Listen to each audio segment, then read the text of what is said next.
안녕하세요. 마더텅 수능수학 강의의 우수영입니다. 우리 지금 같이 공부할 내용은요. 정적분의 활용에 대해서 한번 같이 공부를 한번 해볼게요.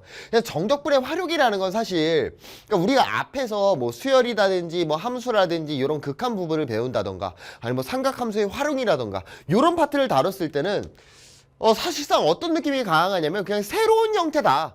그냥 새로운 유형이고 뭐 도형이 나와 있다던가 뭐 그래프가 나와 있다던가 그래서 막 도형을 그려서 뭐 극합강구하고 뭐 미분해라 뭐 요런 식의 활용이 등장을 하는데 이 정적분의 활용 같은 경우엔 새로운 내용이 아닙니다.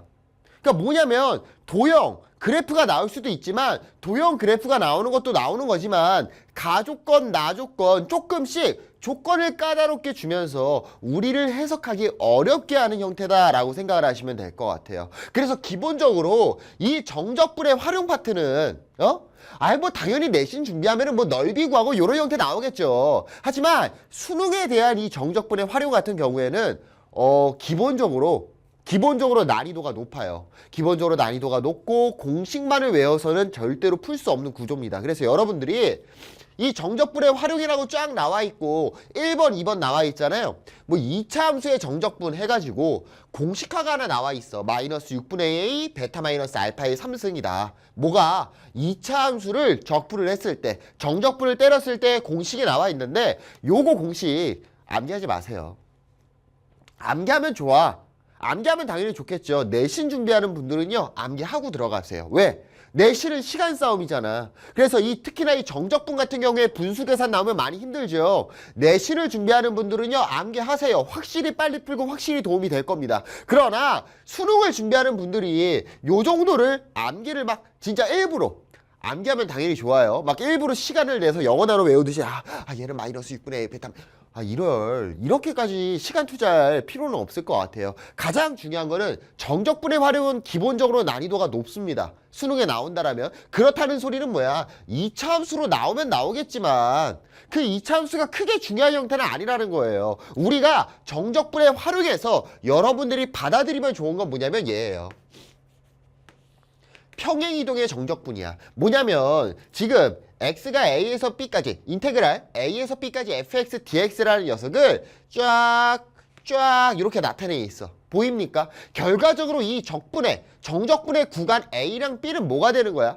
x가 x의 범위가 된다라는 거죠. x라는 거야. 그때 x축으로 c만큼 x축으로 마이너스 d만큼 평행이동을 한 거죠. 그렇다는 소리는 자, 잘 봐. 지금 Y축 평행이동 아니야. 헷갈리시면 안 됩니다. Y축 평행이동에 관해서는 지금 하는 게 아니에요. Y축 평행이동에 관한 정적분도 알아두시면 좋아요. 알아두시면 좋지만 지금 여기에 나와 있는 공식은 순수하게 X축 평행이동에 대해서만 다루는 겁니다. 자, 그래서 내용으로 한번 그래프를 한번 보면 그래프가 이런 식의 그래프가 있었다고 가정을 해볼게요. 그래서 여기가 처음 시작이 뭐냐면 A고 B라는 애가 있었다? 얘가 fx야. 뭐 지금 사실상 얘가 아래로 내려갈 수도 있으니까 뭐 넓이라고 말하기는 조금 그렇죠. 근데 그냥 우리 생각을 해야 되니까 그냥 이 넓이라고 한번 생각을 하고 접근을 한번 해볼게요. 얘가 위에 있으면 넓이랑 똑같은 거잖아. 내가 이 녀석을요. 이 함수 fx를 평행이동을 시켰어. x축으로 얼만큼 평행이동을 시켰냐면 c만큼 평행이동 시켰어. 그러면 fx-c가 되겠죠. 그럼 잘 봐. 내가 얘랑 똑같은 모양을 만들고 싶다라면 지금 여기랑 여기 부분이 완벽하게 모양이 합쳐질 거 아닙니까? 그런데 실질적으로 x가 똑같겠어? x는 똑같지 않을 거라고. 이 a라는 지점도 똑같이 x축으로 c만큼 평행이동을 했을 거고 이 b라는 부분도 x축으로 c만큼 평행이동을 한다라면 이 녀석은 어떻게 되는 거야? 완벽하게 똑같다라는 거죠. 요거예요. 평행이동을 때려서도 우리가 볼 수 있겠구나. 그런데 X축 평행이동도 너무 좋지만 Y축 평행이동도 조금 알아두시면 좋을 것 같아요. 뭐냐면 어떤 함수가 이런 식으로 생겼다고 가정을 해볼게. 얘가 fx거든? 이렇게 돼 있어요. 그때 여기가 1, 여기가 3이라고 가정을 해볼게요. 자, 그래서 여기의 넓이를 s라고 볼게. s. 오케이? 자, 그렇다면 내가 이 함수를 평행이동을 시킬 거야. y축으로. y축으로 얼만큼 평행이동을 시킬 거냐면 이만큼만 평행이동을 시켜볼게요. Y축으로 이만큼. 자, 그렇다는 소리는 여기랑 여기는 변하겠니? 안 변하겠니? 안 변하는 1이랑 3이 될 거라고. 자, 문제. 자, 내가요, 요 적분의 계산을 하고 싶거든요. 다시 한번, 인테그랄 1에서 3까지 fx, dx를 난 뭐라고 잡았어요, 지금? S라고 잡아놨죠. 그때 요 녀석을 적분하고 싶은 거야. 인테그랄 1에서 3까지 fx 플러스 2 dx라는 요 녀석을 정적분 계산을 하고 싶어. 할 수 있겠죠. 요건 너무 쉬우니까. 왜? 이거 그냥 적분 따로 하시면 되는 거잖아. 그런데 정적분 계산을 통해서도 할 수 있지만 조금 논리적인 생각을 통해서 굳이 계산을 안 해도 상관이 없을 거라고요. 왜 그러냐면 잘 봐. 결국은 이렇게 양수 범위에 있다라는 거는 넓이가 그대로 올라갔다라는 거 아니니? 그러면 원래 기존의 x축이 여기 이렇게 있었다고 생각을 해보자고. 그럼 여기의 길이는 얼마겠어? 여기의 길이는 2가 됐겠죠. y축으로 이만큼 갔으니까. 그 다음에 여기의 길이는 얼마겠어요? 2가 될 거라고. 그러면 얘랑 비교를 했을 때 새로 생긴 형태의 넓이는 얼마인 거야? 4가 된다라는 거죠. 그 말은 여기 윗부분은 변해요? 안 변해요? 안 변한다라는 거야. 그럼 여기는 뭐겠니? S가 되겠지. 그 말은 얘를 계산을 굳이 안 해도 우리는 얘가 S 플러스 4라는 걸 알 수 있다라는 거야. 무슨 축 평행이동에 대해서? Y축 평행이동에 대해서. 자, 이게 엄청나게 중요한 겁니다, 여러분들. X축 평행이동도 너무 좋아요. 왜? X축 평행이동하면 이렇게 공식화해서 진행할 수 있으니까 너무나도 좋아. 그런데 실질적인 어려운 문제를 다룰 때에 있어서는 X축 평행이동도 많이 쓰지만 Y축 평행이동을 잘 사용을 하셔야 된다고. 무슨 소리냐면 문제에 Y축 평행이동이라는 말이 없거든? 그런데도 내가 이거 풀기 힘든 거야. 그럴 때 Y축 평행이동을 하면서 푸는 경우도 많다라는 거예요. 이 정적분을 잘하는 애들은 뭘 잘하냐면 평행이동을 잘해. 진짜로 감탄할 정도로 평행이동을 잘합니다. 그래서 여러분들이 만약에 정적분에 관해서 이런 도형의 넓이라든지 그래프 적분의 계산에 관해서 뭔가를 잘하고 싶고 벽을 하나 뛰어넘고 싶어. 그러면 이 정적분 계산, 똑같은 계산도 이거 그냥 똑같은 계산이잖아. 계산해도 풀 수 있단 말이야. 요런 애들도 평행이동을 통해서 한번 접근을 해보자. 평행이동을 통해서 접근을 해보는 게 쌓이고 쌓이다 보면은 문제가 어렵게 나왔을 때도 여러분들이 평행이동을 떠올리면서 문제를 해결할 수 있다라는 거예요. 그래서 여러분들 적분을 잘하는 애들은 뭘 잘한다고요? 평행이동을 진짜 잘해요. 평행이동을. 그래서 평행이동에 초점을 맞춰서 여러분들이 꼭 좀 공부를 해보시면 좋을 것 같습니다. X축 평행이동도 마찬가지고 Y축 평행이동도 마찬가지고. 됐습니까? 자, 넘어가서요. 문제의 스타일로 한번 가볼게요. 자, 문제 자체는요. 어려울 거예요. 근데 지금 선생님이 갖고 온 건 그렇게 어려운 구조의 문제는 아닙니다. 조금 편하게 풀 수 있는 구조고 우리 한번 같이 보자고요. 2018년 9월 학평 가형 28번입니다. 자, 실수 전체의 집합에서 연속인 함수 fx가 다음 조건을 만족시킨대요. 자, 모든 정수 m에 대하여 인테그랄 m에서 m 플러스 2까지 fx dx를 계산했더니 그 녀석은 무조건 4래. 무슨 소리냐면 얘를 어떻게 자르든 간에 정수잖아. 정수로 어떻게 자르면은 두 칸. m에서 m 플러스 2니까 두 칸씩 자르면은 그 계산 결과는 무조건 얼마가 나온다? 무조건 4가 나온다라는 거야. 0에서 2까지, 1에서 3까지, 2에서 4까지. 다 그 적분의 계산은 얼마가 나온다고요? 4가 나온다라고요. 이해됐습니까? 자, 나를 볼게요. 0에서 2까지. 야, 여기서 이미 감탄을 좀 캐치를 해야 되지 않을까요? 어떤 걸 캐치해야 돼? 잘 봐. 우리한테 정적분 계산에서 길이가 정수로 끝나야 돼. 길이가 2짜리인 계산을 하면은 4라는 게 나왔거든요. 그런데 지금 마침 뭐가 나왔냐면 0에서 2까지의 요 녀석이 등장을 했습니다. 이것도 계산하고 있다? 이거 계산하면 당연히 4일 거야. 안 해봐도 알아. 문제에서 알려줬으니까. 이해됐어? 그래서 여기가 두 칸인데 여기도 두 칸이라는 거에 조금 초점, 포커스를 맞춰주시면 될 것 같아요. 자, 그럼 문제를 풀 거야. 4 인테그랄 1에서 10까지 fx dx 값을 구하래요. 그런데 문제가 하나 발생했다. 어떤 문제가 발생하냐면 잘 봐. 1에서 10까지죠. 그럼 얘의 길이는 얼마입니까? 9입니다. 9. 우리한테 알려준 건 뭔데? 길이가 2짜리인 애를 알려줬는데 얘는 지금 길이가 9짜리라는 거야.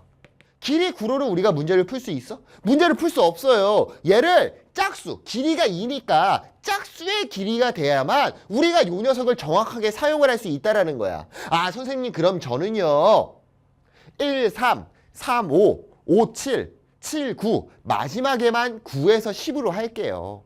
요렇게 생각할 수 있는데 그렇게 생각하지 말자는 겁니다. 왜 그러냐면 우리한테 fx를 알려준 게 어디서부터 어디까지야? 0부터 2까지의 함수 fx를 알려줬잖아. 그런데 맨 마지막에 남아있는 녀석이 9에서 10이라고 생각을 한다라면 걔는 우리가 함수식을 알아요? 몰라요? 몰라요. 길이가 2칸짜리도 아니까 그게 4라고. 아, 그럼 반이니까 2네? 아, 모른다는 거지. 그래서 우리가 첫 번째로 해야 될 건 뭐냐면 요 녀석을 찢어버리시는 겁니다. 자, 어떻게 찢냐면 요렇게 찢을 거야. 빠밤빰. 4 인테그랄 0에서 10까지 fx dx. 일단은 이렇게 찢는 거야. 찢는 이유는 뭡니까? 길이가 2로 정확하게 맞물리게 끊기는 애로 찢는 거예요. 왜? 그때 길이 2가 되면 정답은 4라는 걸 알고 있으니까. 따라왔어? 자, 그럼 요 녀석과 요 녀석을 비교를 해봤을 때 얘는 같은 거예요? 같은 게 아니죠. 얘는 0에서 10까지의 넓이. 그러니까 적분을 때린 건데 지금은 원래 1부터잖아요. 그럼 얘가 변하지 않기 위해서는 뒤에다가 빼기가 있어야 될 것 같습니다. 누가 빠져야 돼? 인테그랄 0에서 어디까지? 1까지 fx dx가 빠져나가면 된다라는 거죠. 이해됐어요? 자, 문제 끝났습니다. 4에 잘 봐. 내가 이거 굳이 써주기는 할게요. 굳이 한번 써보면 인테그랄 0에서 2까지 fx dx라고 하나 쪼갤 수 있을 거고요. 플러스 인테그랄 2에서 4까지 fx dx라고 쪼갤 수 있겠죠. 어떻게 쪼개는 건지 알겠어? 왜 이렇게 쪼개는 거야? 길이가 2짜리일 때 정적분 계산은 4라는 걸 가해서 던져줬잖아요. 그러면 얘가 하나, 두 개, 총 몇 개 나오겠어? 0에서 10까지니까 5개가 등장을 한다라는 거죠. 맨 마지막은 누구로 끝날 거고? 플러스 인테그랄 8에서 10까지 fx dx로 끝날 거고요. 그럼 마이너스 마지막에 누가 들어가야 되는 거야? 인테그랄 0에서 1까지 fx dx가 들어간다라고 생각을 해주시면 될 겁니다. 자, 뭐 너무 길게 쓰기는 했지만 사실상 지금 이 긴 부분은 필요가 없죠. 왜? 요거 총 5개고 그 부분의 계산은 다 얼마는 걸 아니까? 4인 걸 아니까요. 그러면 우리가 최종적으로 이렇게 나타내시면 되겠네요. 4에 중괄호 열어주시고 4가 총 몇 번 나와요? 5번 나오니까 4, 5, 20 마이너스 인테그랄 1에서 0에서 1까지 fx dx를 해야 되니까 바로 계산 때릴게요. fx식 알고 있잖아요. 그래서 괄호 대괄호 열어주고 적분을 계산하니까 4분의 1의 x의 4제곱 마이너스 2x의 세제곱 플러스 4x의 제곱이 될 거고 적분 구간은 어디서부터 어디까지? 0에서 1까지다 라고 나타낼 수 있겠죠. 그럼 이제 뭐만 하면 끝? 대입만 하면 끝난다는 거고요. 4에 빠밤 20 마이너스 아이쿠 힘들어 1 대입하니까 4분의 1 마이너스 2 플러스 4라고 나타낼 수 있겠죠. 됐습니까? 뭐 0은 굳이 대입할 필요는 없잖아요. 자, 그럼 얘를 분배까지 해버릴게. 분배를 하면 80 마이너스 1 플러스 8 마이너스 16이라고 표현할 수가 있겠네요. 그럼 마8 마이니까 9가 될 거고요. 마이너스 9니까 정답은 71이 되는 거 파악할 수 있을 거예요. 자, 중요한 건 뭐냐면 얘가 정답률이 그렇게 높지 않았습니다. 사실 난 이게 왜 정답률이 높지 않은지는 모르겠어. 너무 쉬웠거든. 내가 한 거라고 뭐예요? 아, 문제에서 알려준 정적분 계산이 길이가 2짜리다. 이게 핵심인 거야. 길이가 2가 나오면 무조건 계산. 그 정적분의 계산은 4가 나온다라는 거. 문제를 봤더니 뭐 이거 fx를 알려준 건 사실 나는 지금 크게 필요하지 않았어. 1에서 10까지라고 돼 있어요. 1에서 10까지. 내가 아는 건 길이가 2짜리고 그럼 얘를 1, 3, 3, 5, 5, 7, 7, 9, 9, 10으로 마지막에 90으로 남겨둬도 되지만 지금 문제에서 알려준 x의 범위가 0에서 2까지이기 때문에 요 녀석을 0에서 10까지 해서 0에서 1까지로 요 빼기 형태 얘가 적분 구간이 문제에서 알려준 함수가 포함되게끔 표현하는 거 딱 그거 하나만 보시면 된다는 거죠. 그래서 이 정적분의 활용 중에서 가장 어떻게 보면 쉽다고도 생각할 수 있어요. 왜? 아니 그냥 끝났거든. 그냥 끝나서 진짜 제일 쉬웠다라고도 생각할 수 있는데 여러분들이 이렇게 쪼개는 거 좀 제발 좀 보시면 좋을 것 같고 적분 구간에 따라서 얘 함수식을 어떻게 접근을 할 거냐 여기에 포커스를 맞춰서 진행을 하시면 좋을 것 같습니다. 가장 중요한 거는 얘는 난이도가 쉬웠고 조금 어려운 난이도 뭐 30번, 21번 그러니까 좀 어려운 난이도의 문제를 풀 때는 여러분들이 항상 평행이동도 머릿속에 고려는 해보세요. Y축 평행이동, 뭐 X축 평행이동이 될 수도 있고요. 됐습니까? 자, 그래서 지금 정답 얼마였죠? 정답은 71이 나오는 거 파악할 수가 있겠네요. 감사합니다.